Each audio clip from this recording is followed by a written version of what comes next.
Hey guys, Dark Skeleton here, and the last 14 Blackrock mountain cards were announced in the live stream earlier today, so we're going to go ahead, go through them, take a look at them, and I'll give you my first impressions. So first up, we have Majordomo Executives, who you might remember to be the second to final boss in Molten Core from the original WoW. He's a 9 mana, 9/7, bad stats, but the death rattle effect on this guy is to replace a hero with Ragnaros the Fire Lord, which is hilarious and only half expected. I thought he would have an interaction with Ragnaros. Like when Ragnaros hits the field, it will smite your Executus and be like, "Too soon, Executus." But this is the next best thing. It's actually kind of cooler. So, Ragnaros, when he replaces your hero, the Fireball, the 8 damage Fireball, that becomes a 2 mana hero power. And Ragnaros is an 8 health creature, so your hero will then have 8 health, which is not very durable at all. Will this be able to be played? It's an ultra slow card. It's like Jiraxis, except it's even more dangerous because you only have 8 life. Almost any class, except for maybe Paladin, can easily dish out 8 damage from the hand. As a result, I think the only class that can really even consider this right now would maybe be a Freeze Mage, and even then that's pushing it. The idea would be, even if your Ice Block gets procced, you can boost yourself back up to 8 HP by trading Majordomo in. You play your second Ice Block just in case, and you'd start hitting your Ragnaros Fireball ability for 2 mana, deal 8 damage, and that could be pretty good. 8 damage to the dome is probably enough to make a Freeze Mage able to finish off their opponent in most cases. However, that does assume a perfect setup, which in fairness, Freeze Mages are very good at doing, but I think it'll require some playtest to really determine if this card is worth anything or just complete trash. In other decks, I don't really see it working at all right now. Next up, we have Magus, 6/8 for 8 mana, who happens to be a dragon. Whenever you draw a card, put another copy into your hand. It sounds good in theory because card draw is pretty awesome. However, it does basically nothing the turn you play it. And 6/8 for 8 mana is not very strong. In theory, yes, you can get a lot of extra card draw, but in theory, Gruul is going to turn into a 10/10 and stomp your opponent. But how many decks do you really see playing Gruul? Especially good decks. The one redeeming factor about this card, in my mind, is the fact it's a dragon. There are a couple Paladin cards that are coming out, the Dragon Consort and Solemn Vigil, which we'll get to later in this video, which help make this card more playable. But I'll explain that when we get to them. Next up we have Emperor Therazan, which you might remember as the final boss of Blackrock Depths from the original WoW. It's a 6 mana 5/5. At the end of your turn, reduce the cost of cards in your hand by 1 mana. Now, this not only affects you at the end of the turn you play it, but it also applies to any turns he sticks around on the field for. In a game that goes really late game, this card is really good, kinda like Sylvanas Windrunner. I don't know for sure if it's going to be played as much as a Sylvanas Windrunner in these late game control decks like a Warrior or a Priest, but I think the potential is there. If you have 4 or 5 cards in your hand, or even more, you could possibly have 7 or 8, and you reduce the cost of all of those by 1, that's an insane amount of pseudo-innervates for your future turns. The only problem is, it's kind of slow. It doesn't exactly do anything for you in the same churn, in the same way that Ysera does. You're still weak to getting rushed down by a Face Hunter, though not as much as a Ysera, obviously. It's only a 6 mana card. But it is weak against being rushed down. Then again, you could argue the same thing about Sylvanas and Dr. Boom, but you don't see that stop people from putting it in every deck. Honestly, I think this is one of the best cards in the set so far, and I think for at least 2 or 3 control classes like Warrior and Priest, this is going to be a staple card, or at least a very strong contender to make it into many decks. It could also be insanely good in a ramp druid when your opponent doesn't have a response to it, because then you get to abuse its effect sooner and possibly get its effect to proc for 2 turns in a row, in which case I would think you would just win the game right then. Next up, we have the Volcanic Lumberer. It's a 9 mana 7/8 taunt for druids, the druid rare, that costs 1 less for each minion that died this turn. I don't think this card is very spectacular, though I don't think it's necessarily abysmal as well. The reason for that is that it's each minion that died on both sides of the field. So all you really need to do to make this 7 mana, 7/8 taunt, which is not great, but not abysmal, is to run one guy into your opponent's dudes. If you have 2 or more, then possibly you can make him a 6 mana, 7/8 taunt, which is pretty good, or a 5 mana, which is actually kind of ridiculous. However, I don't think it really fits the meta that well. Late game ramp druids that don't just try to go for the combo aren't really being played currently, and weenie druid decks that just have a bunch of like spiderlings and that kind of thing, not exactly a thing either, but it could be. I think that for this card to be played, some kind of new druid meta would have to come out first. And one last thing to consider is that it is vulnerable to BGH. So even if you could make it in a weenie deck, it'd be like, well, it's the one big card in the deck, so I'm just going to snipe it. So that's probably not going to work. Next up, we have the Paladin Rare, which I consider to be really, really good. It's a 5 mana, 5/5 dragon, the Dragon Consort.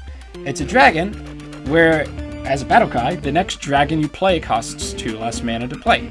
Now, keep in mind, that's next dragon, not next dragon on this turn. So, in theory, you can just carry that bonus until whenever you feel like playing a dragon. And this could be one of the cards that makes something like Magus redeemable, but I still think there are better dragons to play. Simply because you take those really big dragons that cost an extraordinary amount of mana to play, and you make it slightly more reasonable, to the point where you could play it on an earlier turn, or play it with maybe one other card that you need for defense, or need to keep yourself alive. Maybe give it taunt with a Sun Fury Protector, who knows. No question any Paladin Dragon decks are going to be running 2 copies of this. It's a really strong card. Next up we have Demon Wrath, where the graphic I was actually wondering about since I saw it in the trailer. It's a 3 mana Warlock rare that deals 2 damage to all non-demon minions. This card is not very good in the current meta, but is kind of inching the game towards that theme where Warlock can actually play a pure demon deck and possibly be viable. Demon Warlock became somewhat of a thing in GVG, but even Demon Warlocks don't just run pure demon cards. They still have other non-demons, and you don't want to blow your own shit up with this. If you have pure demons on your field, then it's like a 3 mana Consecration without dealing 2 to the enemy hero, which is totally fine. I would say that 1 mana is better than 2 damage to the enemy hero. However, I don't think a pure demon deck is going to be all that viable. The fact that the Imp Gang boss is coming out is going to help, since that's a demon that summons more demons. But, you know, Fell Cannon, I thought that was going to be a really good card in GVG, because it deals 2 damage to a non-mech, so you just play a mech Warlock, right? Well, it doesn't really work like that. Only really Mech Mage has the luxury of putting together a deck that really emphasizes pure mech play. Well, Shaman 2 to an extent. But until you can reliably play Demon Wrath without blowing up your own field, it's not going to be all that great of a card. Now, you could get really cute about it and try to play Demon Wrath in a Nerubian Egg deck to use it as an activation tool and to wipe out your opponent's minions, which could potentially be pretty decent.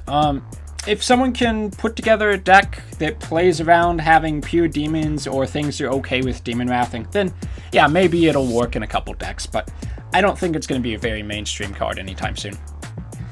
Next up we have Resurrect, which is a lovely priest card. Summon a random friendly minion that died this game for 2 mana. Now, that's a priest card, which means most of your minions are going to be higher than 1.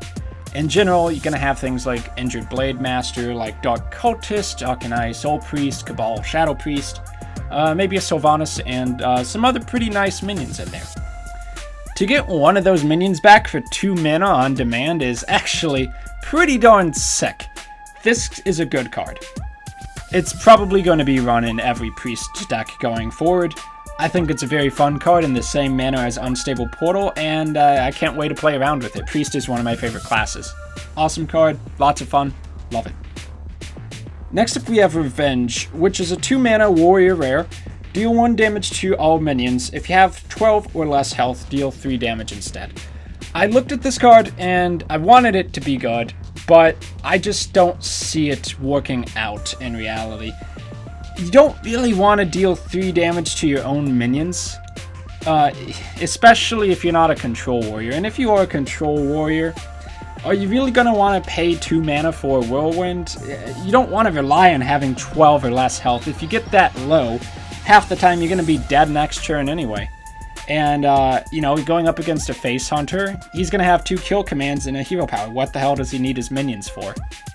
And dealing those splash damage to your own minions is good because it only does 1 at a time, so you can get extra procs off of your Armor Smith, off of your Acolyte of Pain, or in the new set, off of your Axe Flingers, possibly. You don't want to deal 3 damage to them. I just don't see this card being very good. It's like a bad version of Whirlwind, and Whirlwind isn't even played. I could only really see it in a deck that either plays no minions or intentionally gets to that spot where your entire field gets wiped out. Then dealing 3 damage. If it was without being at 12 life, maybe. But no. Just no. Solemn Vigil, the second Paladin card in the set, which I also think is really, really good. Draw 2 cards for 5 mana. Now, you might be saying, Dog Skeleton, that's freaking crazy. Well, it costs 1 less for each minion that died this turn, and as I said before, some of those cards are really bad. Some of them are really good. I think this is one of the ones that are really good. And that's mostly because of the class we're talking about. Paladin plays mid-range right now, has muster for battle, all of these minions on the field that are constantly trying to fight for board control, killing your opponent's minions off. On a typical turn, you're probably going to kill off 2 of your minions and 2 of their minions to begin with, which would make this a 1 mana spell. And you could maybe even make it a 0 mana spell if you were really going ham on that kind of strategy. You don't want to keep all of your dudes alive anyway, because then you're vulnerable to mind control attack, AoEs like Flame Strike, and a bunch of other bad stuff. So Solemn Vigil allows you to trade your field off and stay in the game to draw extra cards for very likely 2, 1, or 0 mana, which is very good value. I kind of look at it as a Battle Rage which actually fits the current meta. Battle Rage isn't played in Warrior, not because it's not good to draw 3 or 4 cards for 2 mana, it really is, just because the way Warrior is played, control matchups that don't play that many dudes on the field, you can't really make use of Battle Rage.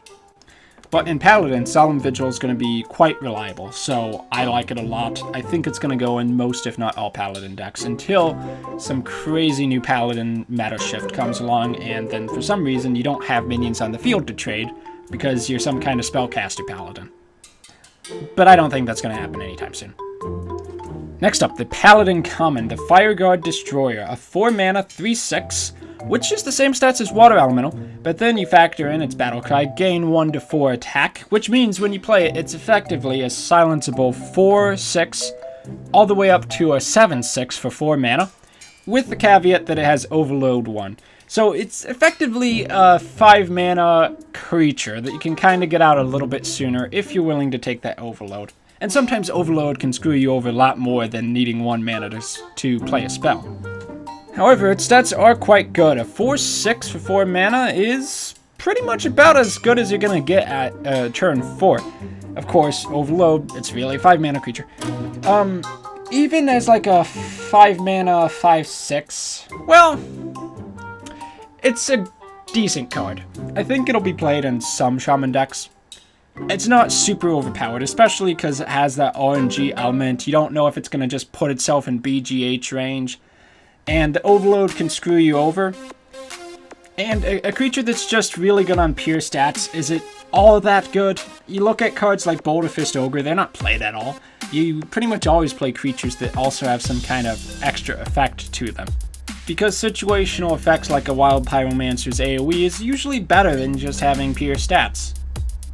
So when I think about it that way, it's maybe an above average card, but it's not a must play in pretty much any deck.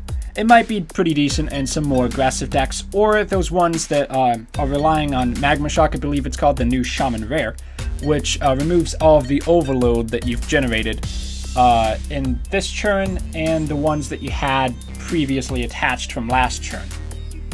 Next, the Druid Common, Druid of the Flame. There's a Druid of the Everything now, isn't there? It's a 2/2 for 3 mana, except when you play it, kind of like a Druid of the Claw, it transforms into either a 5/2 minion, which, lol, that's a joke, or a 2/5 minion. I think if you were going to play this, do you really want a Magma Rage with 1 extra HP? No, you're pretty much always going to play it as a 2/5. And is a 2/5 that's... No, it's not silenceable because it's a transform, but it doesn't do anything else than that. Is that really worth it? I think in Arena it would be a good pick. In Constructed, I'm not so convinced. You played Keeper of the Grove because it has the ability to silence and to deal 2 damage, not because 2/4 stats is really good for 4 mana. So I think because this card has no extra effects that go along with it, unless there's some kind of transformation deck where it's like all transformed creatures get +1/+1 in the future, I don't think it's really going to be a card that gets played much in Constructed. But yeah, a 2/5 in Arena for 3 mana, that's great stats, and great stats in Arena is really good. One trick that would be kind of cute with it though is that you could play it into a mirror entity, give your opponent a 2/2, keep your 2/5, but there's no way you would play it just to counter that one card. Next up we have the 2 mana Rogue Common, Gang Up, and this is probably one of my favorite cards in the set, and I think I get where they're going with this.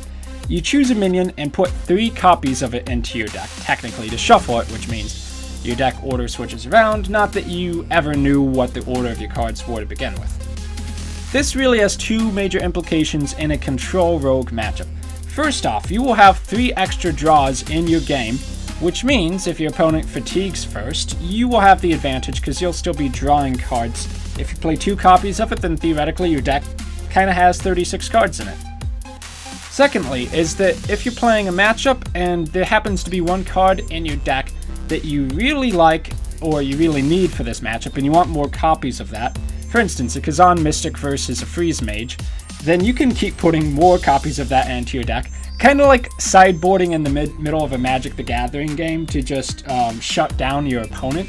You put those Kazan Mystics into your deck. As your opponent gets out all of their secrets, you're just like, nope, that ice block's mine. I'll take that ice barrier.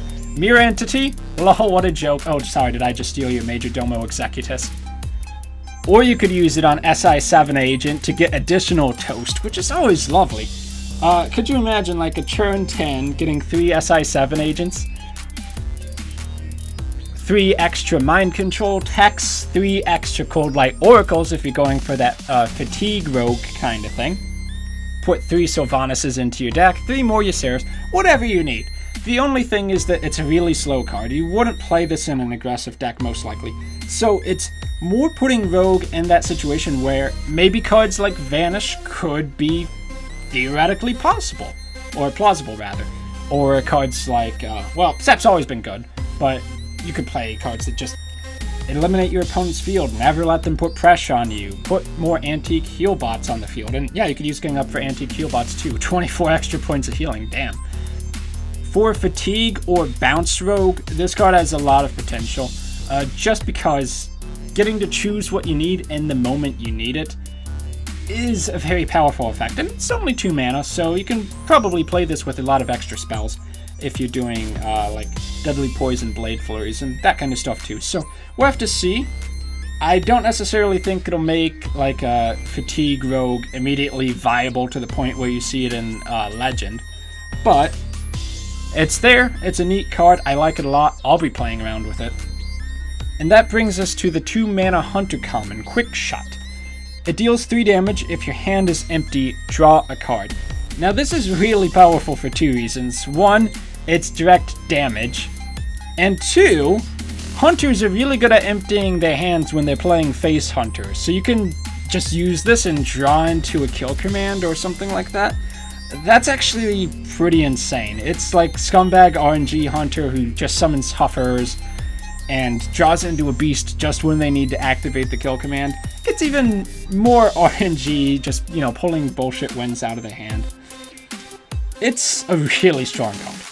Bypasses taunts, dealing 3 damage for 2 mana is already really good. Dark Bomb, Frostbolt, those are in all the time. For any aggressive hunters, and arguably for just about any hunter in general, this is going to be a really good, if not must-play card.